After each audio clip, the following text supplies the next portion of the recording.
Таны мэдүүлэн дээр ажилчдын авсан цалин аваагүй мэдээ тайлбарсан гэж мэдүүлэг байлаа. Үүнийг нь тайлбарлаад ямар авсан мэдээ тайлбарсан. Аваагүй цалин авсан мэдээ. Тэг. Аваагүй мэдээ ажилчдын авсан цалин аваагүй мэдээ тайлбарсан гэдэг. Аваагүй мэдээ тайлбарна гэдэг асуудал байхгүй. Тайлбарсан тулд авсан гэж таарсан. Тэр мэдүүлгээ үзэж болох эсвэл тавж болно. Хамтуурсан юм уу эсвэл тийм асууж болсон. Мэдээж тайлбарсан юм чинь авсан болоо авсныг л тайлбарч таамагтай бизнес өөрөө тийм юм. Би таны мэдүүлэг уншиж өгчгөө. Хамтлагийн 39 дугаар хуудасны 171 дугаар тал. Тэр ба. Би шинжээчийн дүгнэлтээр мөрөн гүйц тайлбарсан бөгөөд шинжээчийн дүгнэлттэй холбогдуулан мэдүүлэхэд өмнө гарсан шинжээчийн дүгнэлтээр MJRSBD хувьцаат компани ажилтны цалинд орсон мөнгийг татвар тайлбарч татварыг төлсөн байсан. Гэтэл сүүлд гарсан шинжээчийн дүгнэлтээр ажилчдын аваагүй цалин авсан мэтээр татвар тайлбарсан. Мөн жолооч нарт олгосон шатхууны зардал нэрээр олгосон цалингаас хүүний орлогын албан татвар суудан тооцоогүй зэрэг зөрчил илэрсэн гэж. Нэг зөвлөлтөө одоо өөрөө хэлбэл одоо шатхууны зардлыг яриад тань бирээд түрүү асуусан дээр асуусан юм. Тоя бай. Хэрвээ бирээнд одоо тэр цалинг шатхууныг тэр бирээнд одоо тодорхой хэмжээний нүүрс тээвэрлэлүүд ярьж байгаа явуулж байгаа. Одоо танад сая төгрөг өгнө шийдвэр тийм ээ. За өмнөөс 200 мянган төгрөгийн шатхууны төлбөр өгнө. Үдсэн 800 мянган төгрөгийн төлбөрийг бол юу өгнө. Цалинд нь олгоно гэсэн үг нь 800 мянган төгрөгнөөс нь татвар авах ёстой. Тийм ээ. Гэтэл тэр сая төгрөг өгчөө сая төгрөгнөөс нь бүгднгээс нь татвар суулгаж авчлаа чинь илүү татвар суулгаад авсан байна гэсэн өөрөөр хэлбэл зөрчил байна гэсэн. Одоо өөрөөр гэсэн. Тийм ээ. Тэгэхээр ингэж ийм зөрчил байна гэдгийг хэлсэн байгаа. За хоёрдугаарт нь тэр ихний тийм бол юу яасан байгаа. Нийт эхнийг нь тань гэдэг нийт цалин тайлбарсан мөртлөө тайлбарсан. За юу гэтэл сүүлд гарсан шинжээчийн дүгнэлтээр ажилчдын аваагүй цалин авсан мэтээр татвар тайлбарсан гэж байна. Аваагүй цалин авсан мэтээр татвар тайлбарсан. Мөн жолооч нарт олгосон шатхууны зардал нэрээр олгосон цалингаас хүүний орлогын албан татвар суудан тооцоогүй. Тийм байсан. Энэ яг тэр тайлбар дээр бол манай татврын албанд ингээд тэр бүм гарна төрөний цалин олгосон гэдэг. Тийм ээ. Цалин олгосон гэдэг тэрнээс татврын суулгаад авсан аваад манай төсөв шилжүүлсэн байна. Гэтэл шинжээчнэр бол энийг бол яасан гэхээр за энэ бол юу яасан байна. Тэр цалин бол олгоогүй байна. Тийм олгоогүй татвараас цалин суулгацсан байна гэж гаргасан байгаа. Өөрөөр хэлбэл энэ баримтаар ноцогдсон зардал байж харна шүү дээ. Мэдээж татврын суулгаад аваад мэдээж хүнд олгоогүй цалингаас татвар суулгаж байгаа гэж гаргана шүү дээ. Манай татврын албаны хувьд ер нь яаж ч бодсон олгоогүй цалингаас татвар суулгаад усад төлчихсөн байна гэдэг бол тэр бол баримтгүй зардал гэж үзэхгүй. Баримттай зардал байж таараа. Тодорхой хэмжээгээр нэгэн бод бүтэгээр одоо юуны цалин гаргаад ингээд бичээд өгсөн байсан биш боловч тодорхой гар тэмдэглэж байдаг юм уу одоо тийм ээ янз бүрийн кассын мөнгөс өргөжлөж байдаг юм тэр юм дээр бол цогол тэлгээд татврын суудлаад авсан адил суулгасны дагуу нэгэн бодцод бол татвар төсөв бүрдсэн л байгаа. Тийм бол олгоогүй гэж. За би мэдээлж яг энэс цааш өргөжлөж уншаад асуулт байна. MJRSBD хувьцаат компани 1,208 сая 105,500 мянган төгрөгийн зардлыг баримтгүйгээр тайлан тусгаж татварт ногдуулах орлогоор зориуд санаатаараа бууруулан татврын албанд мэдээлж MJRSBD хувьцаат компани аж ахуй нэгжийн орлогын албан татвараар 127.5 сая төгрөгийн нөхөн татвар. За хүн амын орлогын албан татврын татвар 46.5 мянган төгрөгийн нөхөн татвар. Тэгээд 38 сая 300 мянган төгрөгийн торгуул. Энэ мөнгөн дүнгуудыг та тайлбарж өгөх үү? За энэ шинжээчийн төвлөрийн Эхлээд би асуудал жоохон өөрчилж өгөө. Энэ санаатаар татвар ногдол хоолгоо зориуд санаатаар бууруулан татварын албанд мэдээлж гэж байгаа байхгүй. Таны мэдээлэлтэн дээр. Мэдээлэлтэр энэ байгууллага өмнө нь татвар өгчихсөн юм тийм үү? Тэгж ойлгож болох уу? ер нь бол зохиомжтой төлсөн тэр хугацаанд бол 526 сая төгрөг төлсөн байдаг. Тэгэнгүүтээ өөрчлөлөд татвараа төлсөн мөртлөө аж ахуйн нэгжийн орлогын албан татвар 127.5 сая төгрөг, хүн амын орлогын албан татвар 44.5, тэгээд 38.3 сая төгрөгийн торгуул. Энэ бол юу шүү дээ. Одоо шинжээч одоо би түрүү хэлсэн шинжээчийн төвлөрт бол ерөөсөө манай татварын албаны хувьд хаанч тэр эрүүл болон иргэний хэрэглээс тэр шинжээчийн төвлөрт бол хамгийн сүүлчийн төвлөрт байж байгаа. Аудитын төвлөрт гэсэн. За энэ төвлөртийг бол бид нэр өөрчлөх юм уу эсвэл одоо энэ төвлөртөөс одоо тийм юм байдгүй. За ер нь бол процессын хувьд бол би өөрөө яг гадна энэ шалгалтууд хийгээгүй. Хийгээгүй. Гэхдээ би шинжиж байцаас нартай бол итгэн мэдээж ойлгомжтой тэр бол шүүх шинжилгээний хүрээлэн асуудыг авсан. Хариулт авчлаа. Энэ дээр татварын төвлөлтийг зөвхөн татварын байцаагч харах гэсэн ойлголт байдгүй юу танаа? манай татварын хуулиар татварын төлөх хариуцлагыг татварын ерөнхий хуулийн дагуу ногдуулна гэсэн болохоос ш одоо өөр ямар нэгэн татварын эрх бүхий байцаагч улсын эрх бүхий байцаагч татварын хуулийн дагуу ногдуулна гэсэн тийм хуулийн зас. Тэгэхээр одоо надад асуугаад өгөхтэй одоо энэ шинжээчний дүгнэлт, аудитын дүгнэлт энийг танаа нэгэн татварын үндэслэл болох ямар ч юм байна. Үндэслэл болгож болд юм уу? Ямар хуулиар зохицуулж байна? Энэ одоо юм шүү дээ. Ер нь манай татварын албаны ер нь нийтлэг одоо жишг байдлаар бол ерөөсөө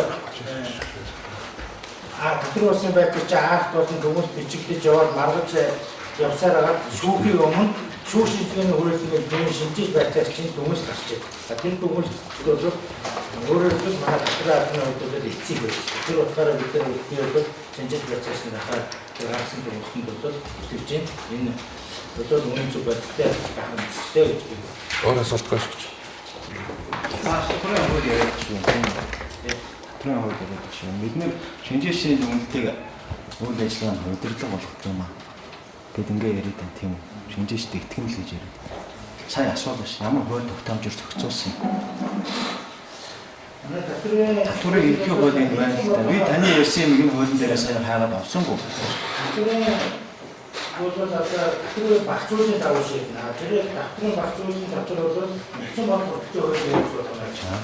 Нэгэн баг бүртгий хууль бол аудитын дүгнэлт. Это одоо мэдээж зөвхөн ойлгомжтой асуудал шийдэх Тийм үү бүсэг байдаг юм уу? Түрүүн тохиол асуудал бас шүүгч тодрууллаа. Яагаад шинжээчийн одоо энэ дүгнэлтийг татвар ногдвол өнөөдрийн энэ үйл ажиллагаанд мөрдөх болоод байгаа юм бэ? Хууль эрх зүйгээр энийг чинь хязгаарласан юм байдгүй гэж асууж байна шүү дээ. Гэтэл энэ татварын хуулийн 24-р зүйлийн татварын алба, татварын улсын байцаагчийн бүрийн эрхэд хамаар альва асуудлаар хууль тогтоомжоор ирэх болгосноос бусад итгэж шийдвэр гаргахыг зориглоно. Хууль тогтоомжоор ирэх болгох нь гэхээр татварын хуулийн 27-гийн 6-р зүйл татварын улсын байцаагч захиргааны байгууллагын дараа татварын улсын байцаагч ерөнхий байцаагч байна. Энэ хүн 27-гийн 6 заснаар татварын улсын байцаагч ирэх болгох. Тэгэхээр одоо танаа хууль чинь ийм таамасын өмнөөс ийм хяд шалгалт хийж болохгүй, татвар ногдуулж болохгүй. Монгол улсад зөвхөн татварын байгууллага татвар ногдуулах гэсэн энэ хуулийн зарчим тодорхойлогдчиход байна шүү дээ. Та өөр хүний хийсэн юм хүнээс татвар авна гэж зогсож чинь зөв үү буруу юу? Тэгээд хайлтгуулж нэгэн баг бүртгий хуулийн дагуу татварын татварын хуулиараа та ярих хэрэгтэй шүү дээ. татварын хуулийн дагуу татварын хуулийг юугаар хэрэгжүүлдэг зүгээр нэг хүн хэрэгжүүлэхгүй. Тэр чинь нэгэн бодох бүртгэл гэдэг тусдаа тийм нэгэн бодогч гэдэг мэрэгжилтэй хүн нэгэн бодох бүртгэлийг хөдлөөд тэрнийхээ дагуу татвараа навдаг. Тэр нэгэн бодох бүртгэгч бол тусдаа олон улсын стандарт гэж юм бас байна. Тэр олон улсын стандарт тэр нэгэн бодох бүртгэгчийн дагуу хөдөлгдсөн юм чинь нэгэн бодох бүртгэгчийн татварын болон нэгэн бодох бүртгэгчийн хуулийн дагуу тэрийг бүртгэж одоо явуулж байгаа хэрэгтэй. Татварын улсын байцаагч санхүүгийн байцаагч чигээр татвар навуулах бүрээ. Тэр санхүүгийн улсын байцаагчдад бас татвар навуулах бүрээ. Суусны юу гэхээр түрүүнд нь хяналт шалгалт ноогдууд хураалтыг яагаад ингэ тус нь одоо танаа дөрмээр болов. Хяналт шалгалтын хийх хэрэггүй шүү дээ. Ноогдууд татвар хураалтын байцаагч. Тийм эрхтэй юу? Та надад хариулж өгөө. Хяналт шалгалтын байцаагч нар татвар ноогдуулдаг эрхтэй юу гэхгүй оролцдоггүй. Тэрийг тодорхойлж өгнө. Тэгвэл энэ ноогдуулдаг юм чинь зөвхөн татварын байгууллагын агуулж шалгуулж татвар хийж чадахгүй байгаа юм. Яагаад гадна энэ дээр бол татварын улсын байцаагч хийх ёстой бүгдийг хийх ёстой. За татварын улсын байцаагч болон санхүүгийн улсын байцаагч бас хийх хэрэгтэй. Үүрэгтэй.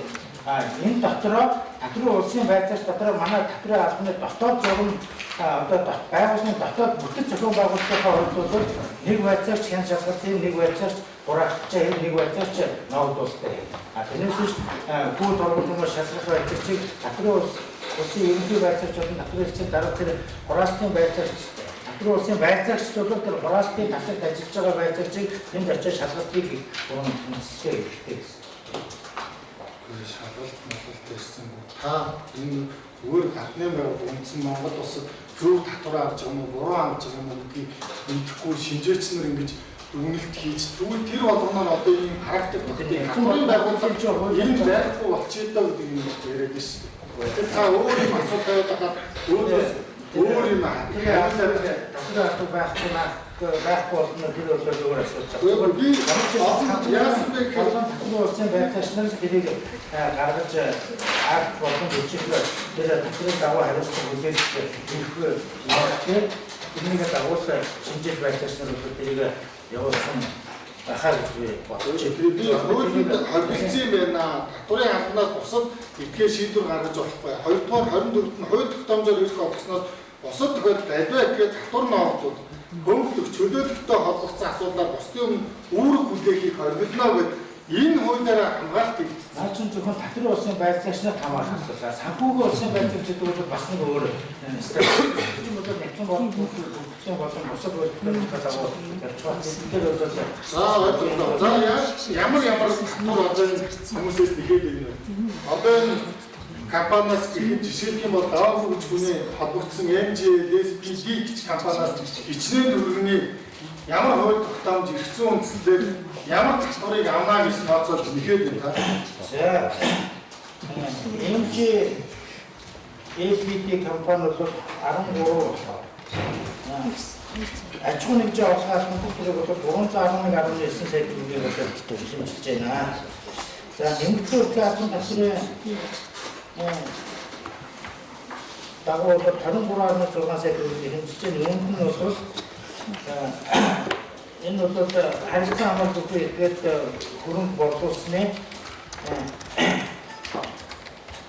орлогыг жишг үнээр тооцоогүй зах зээлийн үнээс хамаагүй бага хэмжээгээр тооцсон гэсэн юм гарсан байсан. Энэ дээр 236 сая төгрөгөөс энэс 23.6 сая төгрөг байж байгаа. За хувийн орлогын төлөв гэдэг бол 46.5 сая төгрөгөний байгаа.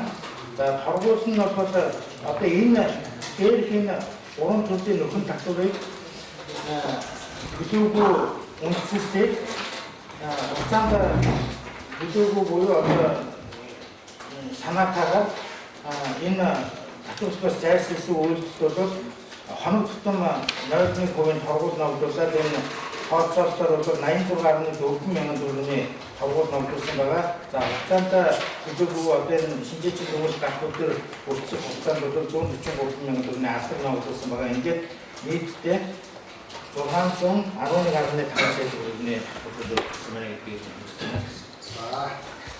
энэ одоо өнөөдөр эрүүгийн гэмт хэргийн ойлголтын асуудал хэмжээ шүүх уралдаан бол яригдж байна. Хаврууд алдан гэсэн ойлголт гэмт хэргийн хаврын ойлголт байх ёстой ойлголт тул хин хэдийг хаана яаж тавьдгийг хавруул алдан гэж шинжээч нар тавьд юм уу? Усын байцаагчид ийм их нь хадгалагддаг юм. За тэр ямар хүн энэ торгуул алдангийг тавьдгийг бол би одоо яг энэ юун дээр бол сайн хэлж чадахгүй наа. Татварын ерөнхийлөгчийн 74-р зүйлийн нэг дараах үйлдэл эсвэлтгүйгээр татвар ногдох орхоос бусад зүйлийг нуусан татвар төлөгч эрүүгийн хариуцлага хүлээлгэхээргүй бол эрүүгийн хариуцлага хүлээлгэхээргүй болж байгаа. Татварын улсын байцаагч нөхөн төлөвлөж нөхөн төлөх татварын 30%-тэй эзэх хэмжээний торгуул ногдуулдаг. Энэ гэмт хэрэг бишээ эрүүгийн хариуцлага хүлээлгэхээр бол энэ татварын улсын байцаагч ийм ихтэй торгуул ногдуулаа гэсэн эрх зүйн ойлголт. Та өнөөдөр татварын улсын байцаагчид энэ хуулийг өдөр тутам хэрэглэдэг бай. Ийм асуудал өөрөөр хийж ярьж байгаа чинь ойлгохгүй байна. Тэгэхээр энийг та нэг тайлбарлаж өгөөч. Би өөрөө татварын улсын байцаагч. Тэгээд би энэ татварын улсын акт юм уу дүгнэлт юм уу янз бүрийн бичээд эрүүг хариуцлага хүлээлгэдэг би энэ байж байгаа биш шүү дээ. Би зөвхөн шинжээчийн дүгнэлтээр гарсан нэг тодорхойлчийн үүдээс хэмжилж байгаа болохоос биш. Би одоо яг наад хууль заасны чинь дагуу өөрийнхөө эдгээр боёо одоо ажлын хэрэгцээний юу хууль заасны дагуу хариуцлага ногдуулаад акт юм уу ямар нэгэн эрүүгийн хариуцлага хүлээлгэх юм уу хүлээлгэхгүй юм уу гэдгийг би шинж хэрэгцээ сүлжээж би биш. Татварын хариуцлага хийгдээгүй тохиолдолд акт дүгнэлт бичигдэх юм уу? Бичигдэхгүй. Акт дүгнэлт бичигдээгүй тохиолдолд татварын байгууллага одоо нөхөн татвар алдан хүү торгуул ихтэх юм уу? Тэр одоо шинжээч би өөр мас татварын байгууллагыг шинжээч үндэслэлтэй. За ямар үйл зүйндээ гэдэг юм. Өөрөөр шүүгшинжлэний үйлсэн санхүүгийн байцаагч нар энэ дээр акт дүгнэлтээр гаргацсан байна шүү дээ. Эний дагуу улсад ашигласан зөвшөөрөлтсөн гаргаад ирсэн шүү дээ. Тэр бид тэр бүтээн зөвшөөрөл эрхчлэгчээр олгосон эрхчлэхгүй бүтээн яг ямар хуулийн ямар зүйл заалтын дагуу та татварын хариуцлага хийхгүйгээр акт дүгнэлт бичихгүйгээр акт дүгнэлт нөхөн татвар гэдэг чинь нөхөн татвар алдан хүү торгуул гэдэг чинь захиргааны байгууллагын акт гарч ээж нэгддэг зүйл. Тэр захиргааны байгууллагын актыг зөв буруу байна уу гэдгийг үндэслэх шүүх шинжилгээний хүрээлэн зааснаа шүүх шинжилгээний хүрээлэн дүгнэлт гаргаж. Акт дүгнэлт гаргаагүй шүүх дүгнэлт хойлол хууль юм шүү дээ. Тэгэхээр таны хууль яриад байгаа хууль ямар хууль вэ? За өөр юм. Яасан асууж. Ашигч сохч байна. Капитанс. Асууж. Бид нар асууж асууж. Танаха татвараа төлөвлөгөө татвараа торгуул тацуу гэдэг юм. Тий. Эрүүгийн өвдөд торгуул нэгтгэх юм уу? Тэрийг мэдгүй шүү дээ. Та мэдгүй жаа гэдэг. Юу гэсэн эрүүгийн хэрэгтэй Асуулж ирээд тоглож байгаа. Энэ түрүүний бас асуулт асуусан юм. эрүүгийн хэрэгтэй Давчаа дээрээс нь дөрөв асуусан. Би асуултаа тодорхой асуусан гэж үзэж байна. би хүчээсээ төлөвлөгөө татвар ойлгомжтой шүү дээ. Тэр мэдээж улс тэр хэмжээгээр хөрцөн явж шүү дээ. Тэр хэмжээгээр одоо Та түн за би ингэ та хохирч хариултаа авчихсан та яаж дуусчих хэрэгтэй. Түрүүн татварын хууль уншсан шүү дээ. Захиргааны хариуцлага эрүүгийн хариуцлага ногдуулахаас бусад тохиолдолд торгуул алдангийн асуудлаа ярина гэсэн хуулийн заалт биш шүү дээ. Эрүүгийн хариуцлага ногдуулахаас бусад тохиолдолд гэж байгаа шүү дээ. Торгуул алдангийн асуудал ярина тодорхой заалт байна. Тэгээ би таныг торгуулаа нэгж байгаа мó нэгж байгаа бол ямар хуулийн дагуу нэгж байгаа тэрэн жигээ асуултанд давхцаад байгаа хариулт нь хариулахгүй болтоод байгаа байхгүй гол асуултаас ямар хуулийн дагуу торгуулаа нэгж байгаа юм бэ гэдгийг хариулдах гэдэг. А тэрнээс биш шинжээч өөрөө тусдаа тайлбараа ярина. Шинжээчийн дүгнэлтэн дээр тэгсэн учраас ингэр гэдэг хариулт биш юм аа шүүгчнэр. Тийм учраас энэ хүн өөрөө нэгч чагууд хуулийнхаа дагуу нэх ёстой гэж асуудал тавьж байгаа. Энэ татрын байгууллага мэдээж төлөвлөгөө татварчлуулаад алтан торгол наугдуулах гарцаах ба тэрний дагуу манай санхүүгийн болон энэ шүүгчдийн үеийн байцаалт тэрний дагуу татвар хууль оруулаад ногдуулсан ба ногдуулсан мэдээж хуулийн дагуу ногдуулсан байж таараа тэгэхээр тэр ногдуулсан хуулийн дагуу Тэр нь ямар хууль вэ? Эрүүгийн хариуцлага эрүүгийн хариуцлага хүлээлгээс бусад тохиолдлуудыг та юу гэж ойлгож байгаа юм? Хуулийн дээр тодорхой заагаад өгсөн юм шүү дээ. Эрүүгийн хариуцлагын дээр торгол нэхгүй шүү. Энэ тайлбарлуулахаар асуухаа билээ. Хэрэгтэй шинжээчээр оролцсон. Шүүгчээ эсэргүүцлийн зарлалтаа. За шинжээчээ асууч шүүгч. За хүлээж авна. Шинжээчээс асууч. Өөр асуулт уу? Миний асуух гэдэг юм чи одоо энэ баримтгүй тайлангаа ингээд баахан өгсөн юм байна. Зардлаа яагаад баримтгүйгээр юм зардалтай тайлан өгсөн юм байна. Энийг одоо татварынхаа яагаад олж шаарддаг юм бэ гэж асуух гэдэг байхгүй. Заавал одоо шинжээчнэр тэрийг олж үздэг нь ямар учиртай юм бэ? Энэ хугацаанд одоо татварч байгуулах юу гэх юм бэ? энэ компани шалгуулахаар өсөлт ямар нэгэн гадны байгууллагаас ирээгүй манай хувьд ороогүй учраас манай байгууллага шалгаагүй. Ер нь яг зүгээр эдний хэлхийг бол 500 жил гарангүй хугацаанд 526 сая төгрөг төрчихлөө гэдэг бол ер нь нэгэн их давгүй хэмжээнд бүрдсэн гэсэн юм бол харагдаж байгаа юм байна.